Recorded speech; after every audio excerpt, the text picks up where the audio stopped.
Now, Storm Watch 12 weather with meteorologist Josh Culbreth.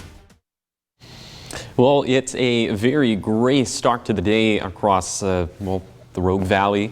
Grants Pass was seeing some reduced visibility this morning, down to a quarter of a statute mile, and Medford was seeing some reduced visibility as well. Now, since then, visibilities have rebounded, but it's still very gray and very damp outside. You can see visibility has rebounded all the way to 10 statute miles, but look at that relative humidity, 87%, and the higher the humidity is, the more damp it feels outside.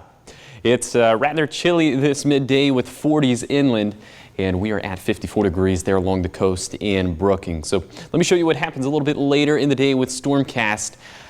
The models are having a tough time really making heads or tails of what happens with the fog later in the day. If I had to put my money on it, I would say that early in the afternoon is probably when we'll get a little bit of a break within the clouds, see some sunshine. That's when the fog will start to burn off. But models have a really tough time with valley fog, so that's just something to keep in the back of your mind. But later today, in fact, as we head into the evening hours, that's going to be the arrival of the next storm system coming in from the north, and everything becomes a lot more widespread as we head into the late evening to overnight hours. And so it mainly looks like it's going to be along into the west of the Cascades, where we'll see the bulk of the rain and even some higher elevation snow.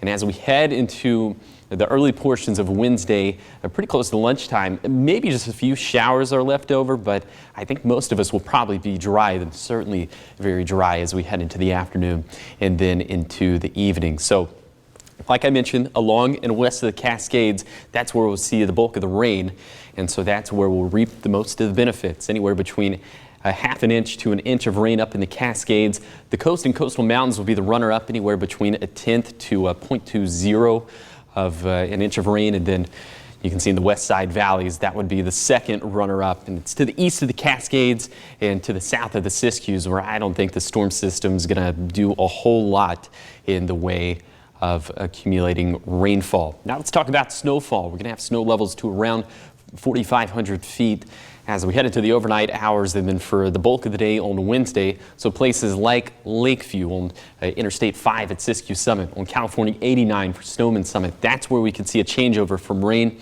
to snow. But it's going to be in some of those lower elevations where we're probably not going to see a whole lot in the way of accumulating snow, maybe just a trace to an inch at Bly Mountain, Quartz Mountain, Siskiyou Summit.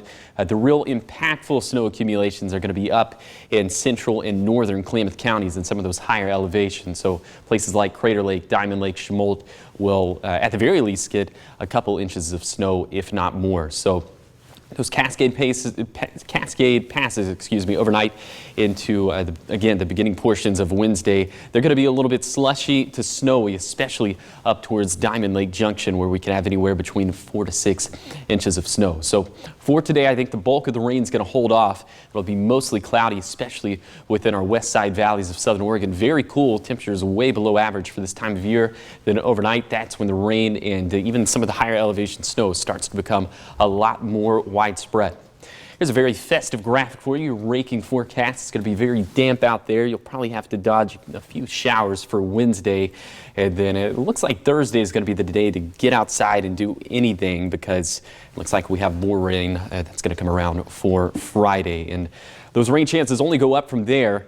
Models still trying to decide what exactly is going to happen over the weekend, but just know it's looking like it's going to be wet and cool. So here's your 7-day forecast for the coast. Rain holds off today, but then we get those showers overnight into Wednesday morning. Dry for Thursday, the more wet weather for the weekend. For Siskiyou County, I don't think the storm system is going to do that much to the south of the Siskiyou. So I think most of the Shasta Valley will likely stay dry. Can't rule out a few showers, but that's about it. For the east side, I think it's kind of going to be the same effect. To the east of the Cascades, we're not going to see a whole lot, but if we do, we could definitely see some wintry precipitation and all that, with snow levels being down to 4,500 feet. The biggest impacts from the storm system, of course, will be up in the Cascades, Diamond Lake, Crater Lake, anywhere between 4 to 8 inches of snow. And then for the Rogue Valley, getting some more beneficial rainfall overnight into Wednesday morning, drying out for Thursday, but even more beneficial rainfall this weekend.